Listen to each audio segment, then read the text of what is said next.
The first fact is that I found out that Jesus was not afraid to die. He was not reluctant to die. In fact, he predicted his own death and resurrection.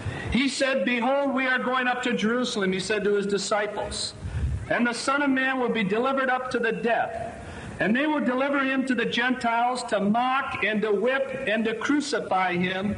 And on the third day he will be raised up." Another place he began to teach them that he had to suffer many things. And then he says he'll be rejected by the elders and the chief priests and the scribes, will be killed. And he says, "After 3 days I am to rise again." In Matthew 17, Jesus said to them, "The Son of Man is going to be delivered into the hands of men. And they will kill him, and he will be raised up again on the third day." The second thing I learned as I studied the life of Jesus Christ is that Jesus was willing to die. In Matthew 26, he said, "My Father, if it is possible, let this cup pass from me." But what a lot of people leave out is the context of what Jesus said it. He said, "Yet not as I will, but as thou wilt, Father."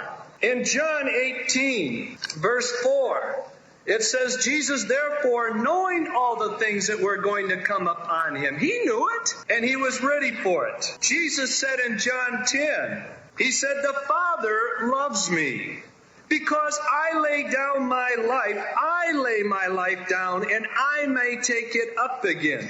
No one has taken it away from me, but I lay it down on my own initiative." The points raised were that Jesus was not reluctant to die. He had actually come for this purpose. Now, my reading of the scriptures tells me that not only he was reluctant, but he was preparing for a showdown with the Jews. But now I tell you, he tells them that those of you who have no swords must sell their garments and buy them. You must sell your garments and buy swords. I'm asking you, what do you do with swords? Do you pare apples? Or you cut people's throats? What do you do with swords?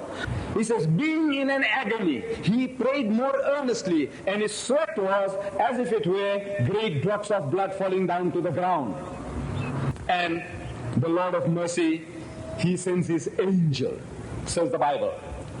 An angel came to strengthen him. I say, in what? In the belief that God was going to save him. What does the angel come to strengthen him in? To save him.